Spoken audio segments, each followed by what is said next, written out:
usually second year for those who are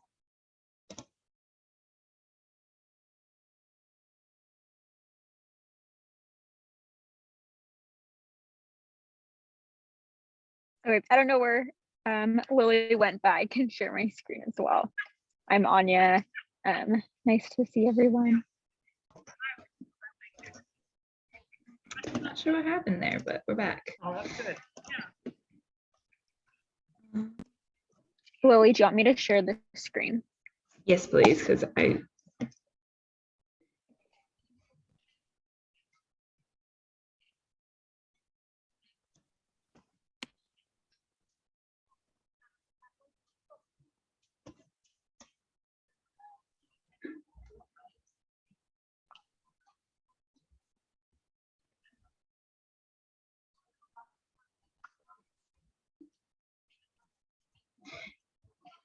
so just continuing while it loads, we help students with the early couple years of their pre-health journey, usually with planning course prerequisites, planning experiences, but as a whole, our office assists in advising Cal Poly students and alumni. You can use our services after you graduate for pursuing and applying to graduate schools and health professions, anywhere from obviously MD programs to occupational therapy and etc.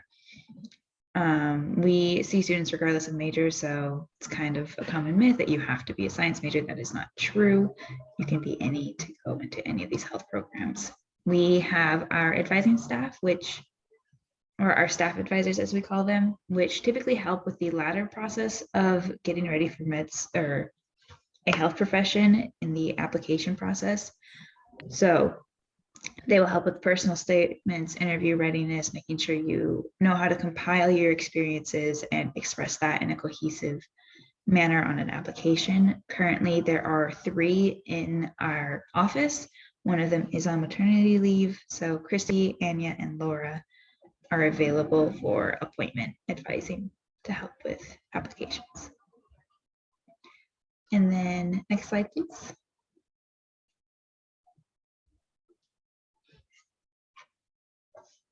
Next slide, please, Anya.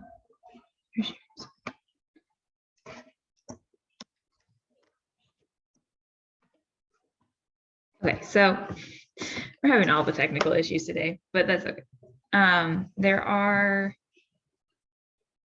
3 peer advisors, which would be the next slide. Me, Anya, and Gwyneth. We are all pre-meds, but we are capable of advising in any of the health professions. We are all 4th years, and we're all pre-med. But Anya is a food and nutrition science major in her 4th year. May I get screen sharing access again, Anna? No problem.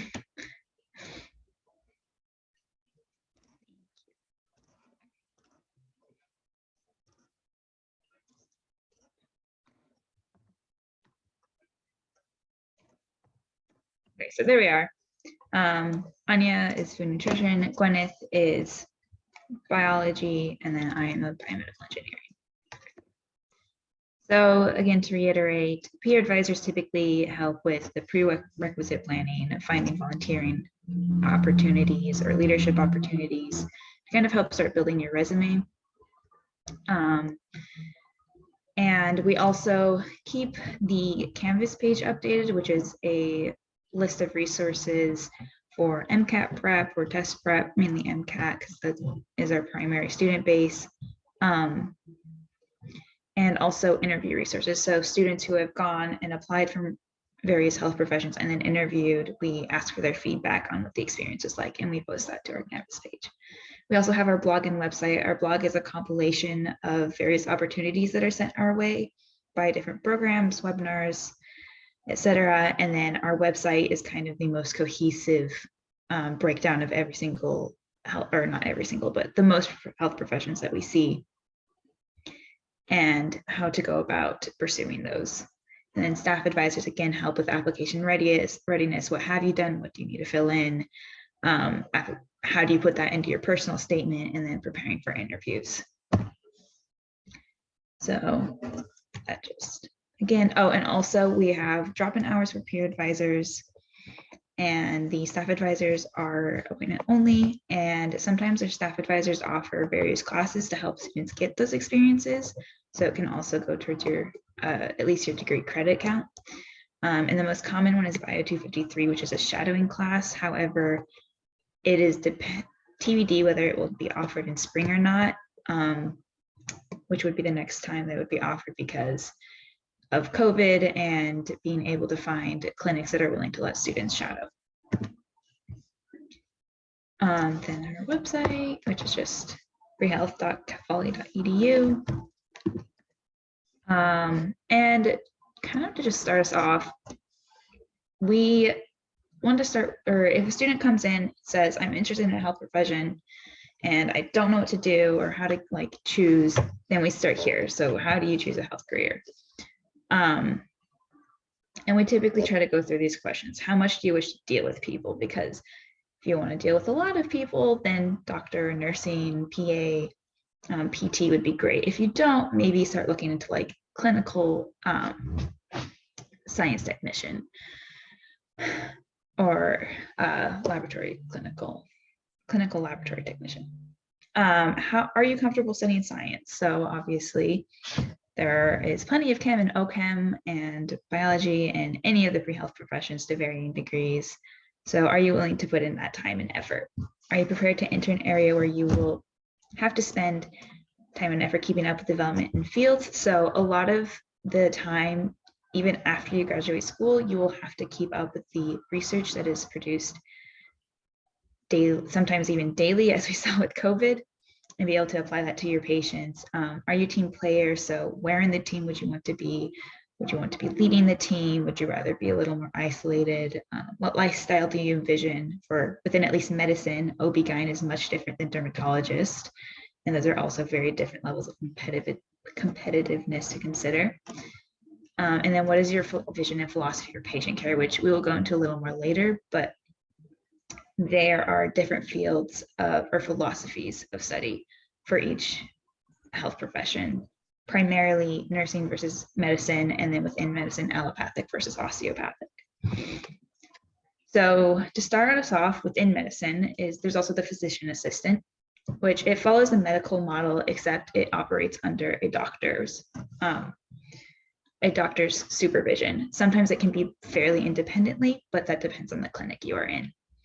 You typically gain about at least 1,000 hours of clinical experience before you start a program, and then you get 2 years of in-person education at a master's program. From there, you would go and practice as a general practitioner typically, though you can work in a specialist setting. So that's how PAs typically specialize. And this can be in a hospital clinic or private practice. And back to the two philosophies I mentioned within medicine beyond PA, there's allopathic and osteopathic, allopathic being the MD, osteopathic being the DO. Both diagnose disease and treat patients with drugs and surgical treatments. Both are leaders and researchers in the field of healthcare, and both attend 4 years of medical school with the same coursework for the most part, and very similar board exams fall afterwards. And then both will go through 3 to 8 years of residency, depending on whether or not they stick with a more general practice or more primary care practice, or whether or not they specialize. So if you specialize, you would then go into a post-residency and do a fellowship, and that would extend your time. To compare the physician assistant and MD a little more, or DO. Again, both fall under medical model, both see patients independently, high autonomy, qualified to perform physical exams, prescribe medications, and work in primary care. Physician's assistants is a 2-year program versus a 4-year program. Typically, general practitioners and to specialize would have to work in a specialty clinic, whereas you can specialize as a practitioner in the MD-DO. You would work under MDs or DOs supervision as a PA, or you'd be the leader of the healthcare team as a DO or MD.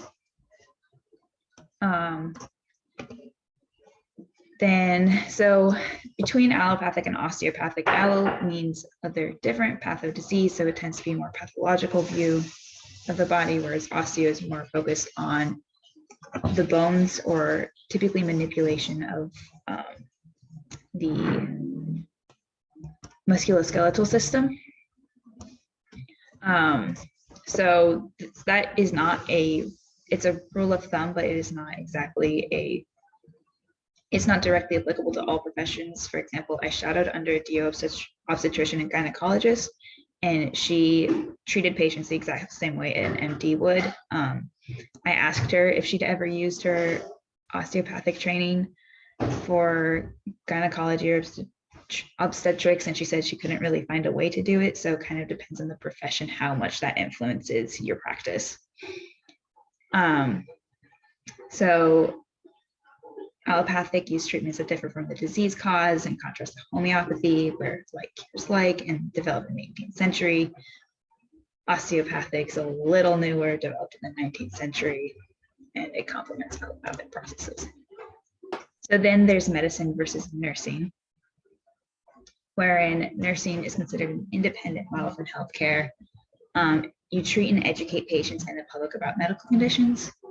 So you're very much that frontline work, making sure that the patient knows how to take care of themselves when they go home, is able to go home, provide advice and emotional support for patients and their family members as more of a cohesive approach to the medical treatment plan, help patients with recovery and rehabilitation, and collaborate with physicians and patients delivering care. And there are 5 degrees, and those all kind of depend on your interest. There's the Associates of Nursing, ASN. There's the Bachelor of Nursing, which if you're at Cal Poly, you would most likely go into following this. MSN, Master of Nursing, and then Doctorate of Nursing Practice. So the NP you would have to do after or in conjunction with a Bachelor of Nursing, Master of Nursing, and then the PhD in nursing. Various areas of specialties include advanced practice licenses, as well as other roles that don't require licensure, such as midwives, or a nursing midwife, or anesthetist, etc. So to compare medical versus nursing, medical focuses on organ systems, whereas nursing focuses on life systems. So typically a little more population focused, like geriatrics, pediatrics. Focuses on the defect or dysfunction within the patient, using a problem-solving approach, uses these in context of what the patient can or cannot do for themselves. So kind of like I was saying, a little more holistic in terms of what is the patient able to do and how can we help them recover at home, not just in the hospital. Focus on the physical and biological aspects of the disease conditions, and then the nurse understands this aspect, but then applies it a little more to continued recovery. Okay, thanks, Lily. Sorry about the Wi-Fi disconnection at Jerome has been a struggle. But anyways, Lily kind of just talked about some of the more common health profession interests that we see like in advising, but there's so many more health careers, as you all know, in public health than just becoming a doctor or a nurse. So this is a brief list of other health careers out there. And I highly recommend going to explorehealthcareers.org. If you have like any interest in health careers, but you don't really know where to start, that's a great resource.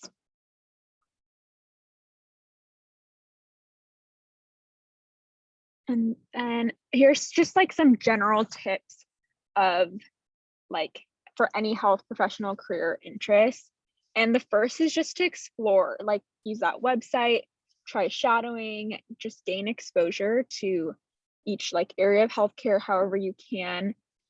Kind of moving to that like third point of like networking with your instructors and faculty. There's such a great resource to get better ideas of like what are the options that I have in healthcare. They just have their own like personal experiences and can help connect you to other professionals, which is super important. Of course, working towards your grades, obviously you have to work on our grades and prioritize, those experiences, other activities in college, such as what you guys are all in, like in clubs or research, or kind of just pursuing whatever you're passionate about. At the end of the day, like you don't want to waste your time doing things just because it'll like look good or that's what people normally do. Each one of you like has your own story and interests, and that will really be reflected on your personal statements and applications. So it's really important to like be intentional about what you want to spend your time doing. And that's just like in general, not just for health professional advice too. And of course, come see us if you have any questions or just want to reach out for some more support or resources for any of those pre-health professions. And kind of going into more depth about the experiences.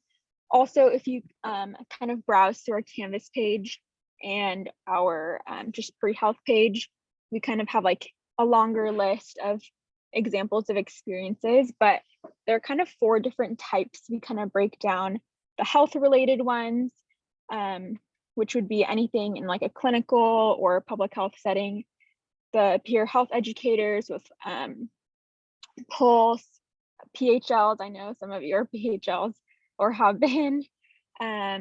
Shadowing, informational interviewing, that's a big one, especially with COVID. If you're having difficulty like trying to shadow or talk to a health professional like in real life, informational interviewing is a great way to like kind of get some ideas of what that career is like on the day-to-day. Community service is super important, especially like with your local community. It's just important to be invested with what's going on around you, not just Cal Poly in our little bubble. So whatever that looks like for you, pursue those interests in the community and kind of like develop your like holistic like personal growth. And that kind of applies to leadership as well. Leadership is very like vague and broad. It could mean like literally being like the president of a club, but it could look very different too, just like if you have a younger sibling that you need to take care of, or just like any experience where you have a little bit more control or autonomy, but it's still like a position of growth and learning as well. And then lastly, research experience kind of varies depending on the pre-health profession you're interested in.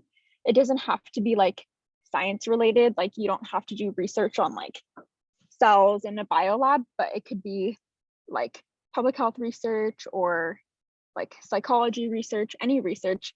It's more of like to develop those skills of and like understanding the method of research more than the actual topic. So that's why you can choose whatever is interesting to you. And then we have this little penguin, Harry the pre-health penguin. I'm not sure if any of you remember Patty, but this is Patty's replacement.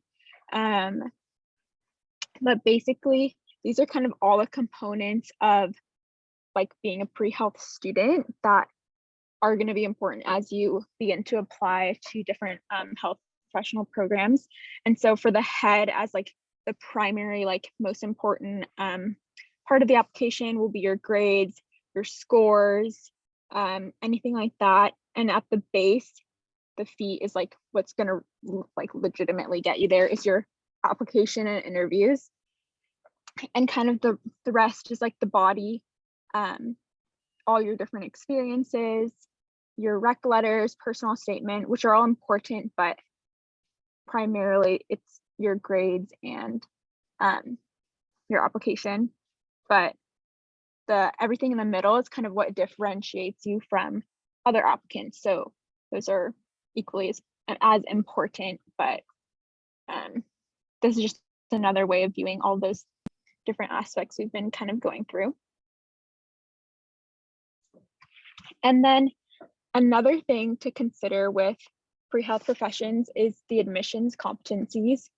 You may have heard of like the AAMC, which is like the American Association of Medical Colleges.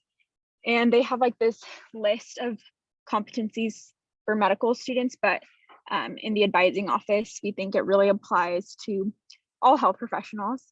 And these are kind of different competencies that admissions officers kind of look through when they're evaluating your application, and are just important in general if you're considering a career as a healthcare provider in general. So they're just kind of important. So on the left, we have the interpersonal competencies, basically how we connect with other people. And I would really like to highlight like the cultural competence and social skills. Those are extremely important competencies that it can be kind of challenging to acquire depending on your own personal experiences, where you grew up, and especially coming to Cal Poly as like a PWI. So really pay attention to those and self-evaluate, like what are my own biases, and you know, how can I work to like learn what those are and work through those. And then on the right, we have the intrapersonal competencies, which is like you're within your own self, which honestly, having lived in pandemic and every like social justice issue that we like kind of talk through and work through, the resilience and adaptability, I feel like can generally apply to everyone. So just kind of those are more important for personal reflection as you begin to like process like, what do I really want to do? What's important to me? How have I grown since like my first year at Cal Poly? Kind of thinking about all those different reflective pieces.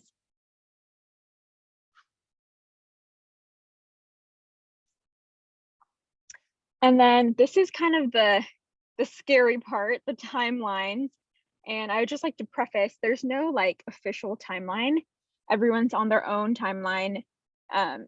There's obviously the traditional timelines of like going straight to a professional school right after you graduate. But everyone kind of has a different situation. So just keep that in mind as you kind of think about, okay, when am I graduating? What do I want to do next? Just remember any timeline that works for you is a good timeline. And so on the left, we have the medical school kind of progression.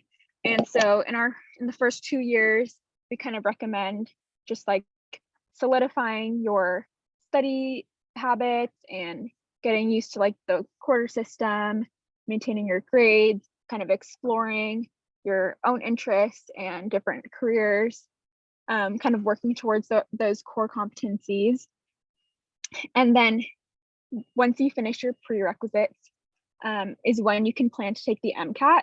So for some people that want to go straight into medical school, you would finish your prerequisites by approximately your second year or maybe your third year and take the MCAT before the spring of your third year to apply in the spring of your third year to go straight into medical school right after Cal Poly.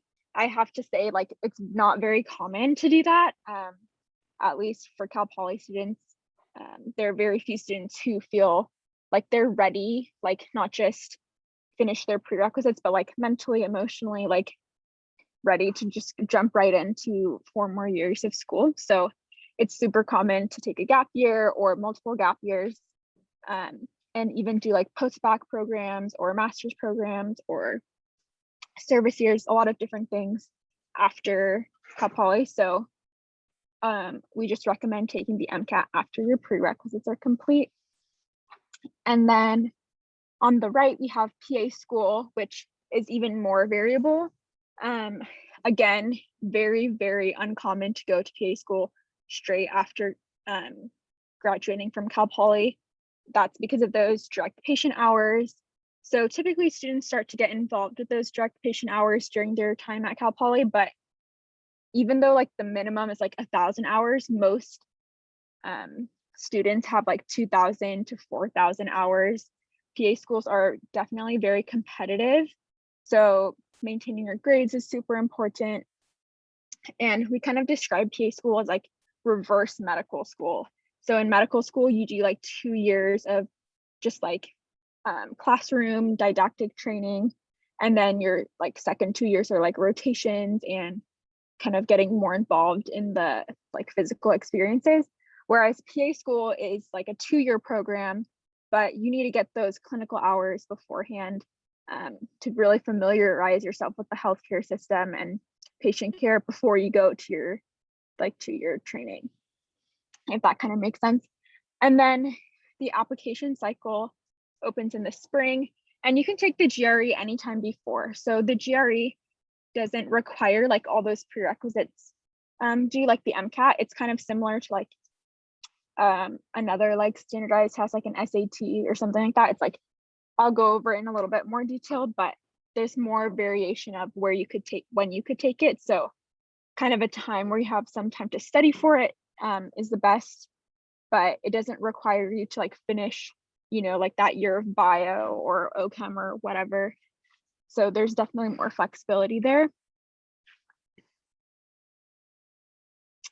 And another thing that you all might be considering are MPH programs, since you all are in public health. I put a link to the list of accredited programs. There are lots of different considerations for MPH programs, especially the cost, the length, and location.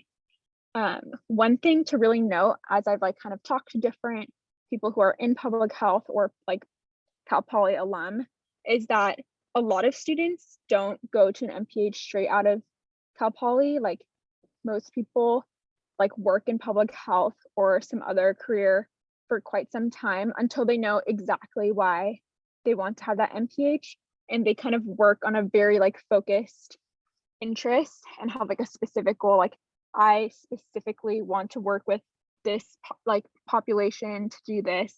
And so that's kind of something MPH programs look for, but a lot of students do go straight through. So there's some options there, but if you're feeling a little overwhelmed, like I don't know what I want to do with my MPH, definitely take some time to work in different settings to kind of get a better idea, especially since they are expensive and you don't want to kind of like not be intentional with that time and money.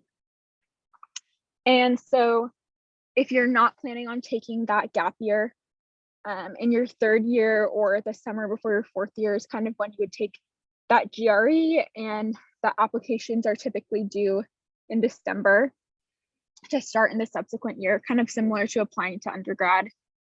So definitely focusing on your public health experiences beforehand, that would be super important before applying if you are avoiding the gap year. And then a little bit more on test preparation. I'm not sure how many pre-med students we have or pre-PA, but I actually recently took the MCAT this past summer. So if any of you are pre-med or planning to take the MCAT soon, definitely come by my drop-in hours if you have any questions or if you want to know like how I prepared specifically. I did make like a very detailed prep sheet on our Canvas page if that's of interest to you, just to get like a less overwhelming overview than Reddit. So that's a great option if you need like some more guidance. But in general, for MCAT prep, you will have to make an AMC account. That's the group that facilitates the MCAT and application to medical school. You will need to finish all your like prerequisites before taking the MCAT, like all the science courses for sure. And it's really recommended to have psychology and sociology as well, since those are all covered on the MCAT. There are 4 sections: chem and physics, CARS, which is like the critical reading section, bio and biochem, and then psych and sociology. It's a long test. The actual test time is 6 hours and 15 minutes, but you have breaks. So it takes like 8 hours. And typically students study for 3 to 6 months. And this is highly dependent on your schedule, when you have free time, whether you have a job or school or other life circumstances. So that timing can really vary. Like some people can study up to a year. Like it just really depends on you. And then for the GRE, there's the website called the ETS. It's kind of similar to the AMC. They facilitate the GRE. I wrote, take a few months before your application is due for professional school. So you're going to want to take it, like if your application is due in December, you would probably want to take it by the end of summer or the beginning of fall quarter. Or if your application is due in the spring, you would want to take it by soon after like December break, like January, like winter quarter. And like I mentioned, it's similar to the SAT. So there's like verbal reasoning, quantitative reasoning, kind of like those like geometry and algebra type questions and like passage analysis. And it's about 4 hours long, and students typically study for 2 to 4 months. And there's a lot of resources for both the MCAT and the GRE, which are also on our Canvas page, like test prep books. We also have a scholarship program for Altius prep for the MCAT if you're about to take it. So definitely check out our Canvas page, the blog, and our emails to like have access to those different resources. I know AMSA and I think our office does as well, have like MCAT prep books you can borrow. So definitely reach out if you're struggling to like get those resources, since they are very expensive. So we try to support our students as best as we can with like that financial support as well. And then here are some of our upcoming events. I'll send this PowerPoint to you all later so that you can get those links, but they're also on the pre-health calendar, the links as well. But if any of you are about to apply to any of these programs, there are 2 personal statement workshops coming up at the end of January, and then the application workshops as well. These are super helpful to just like, as like a first step. Like it's definitely very overwhelming to just like start writing a personal statement. So if you're feeling a little like, I have no idea like where to start or where to go, this is a great option. I did one last spring. Like you don't even have to take it right before you apply. You could do it sometime before as well. And it's just like brainstorming. It's very relaxed. Usually it's a smaller group of people, so it's not very like intimidating or overwhelming. You kind of just like have your colored pencils and you're like, oh, let's be a little more creative, get like your thoughts flowing.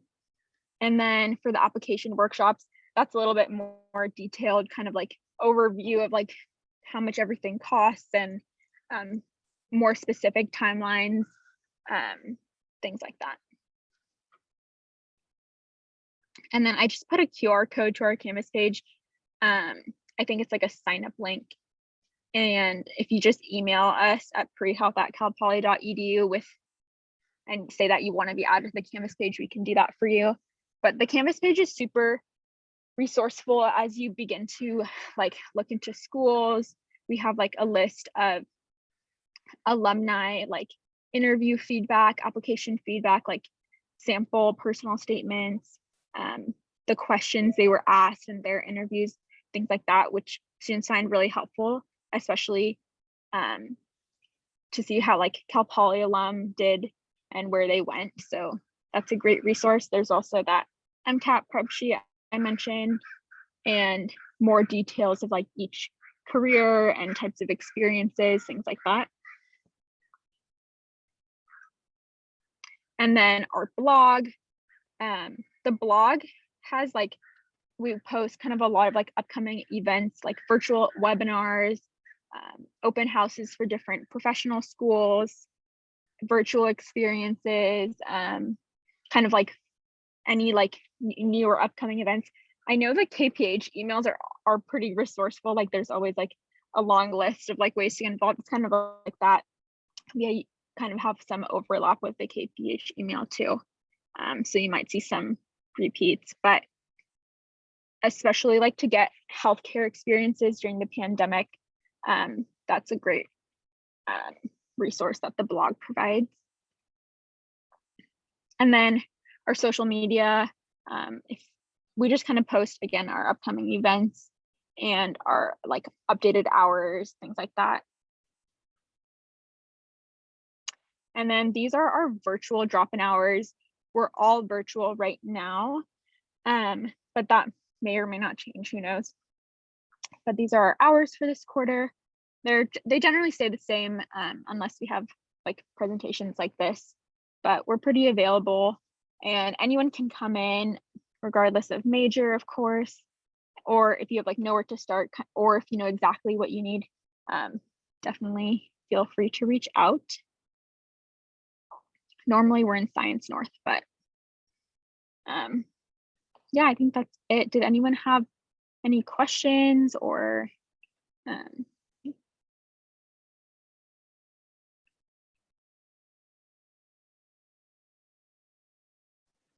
I had a question sent in from someone. Mhm. They were asking if most medical schools accept Bio 161, Bio 162, and Micro 221 to satisfy the 1 year of Gen Bio requirement, or if it would be better to take Bio 160, 161, and 162 instead of Micro 221. Yeah, so the microbiome course does satisfy the 1 year of biology requirement, although we do recommend that pre-med students take Micro 224. So that's something to keep in mind if you haven't already taken it. Some medical schools will accept 221, but it's kind of program dependent. Thank you.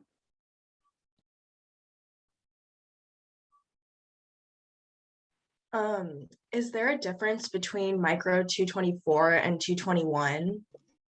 Yes, so Micro 221 only has one lab, and I think it's 4 units, and Micro 224 is 5 units and has 2 labs. It's like a little bit more rigorous. But sometimes because we're on the quarter system and other schools are semester system, like the units don't really like amount to the same. Like, so that's why that 4 versus 5 unit can be important to satisfy the semester requirements.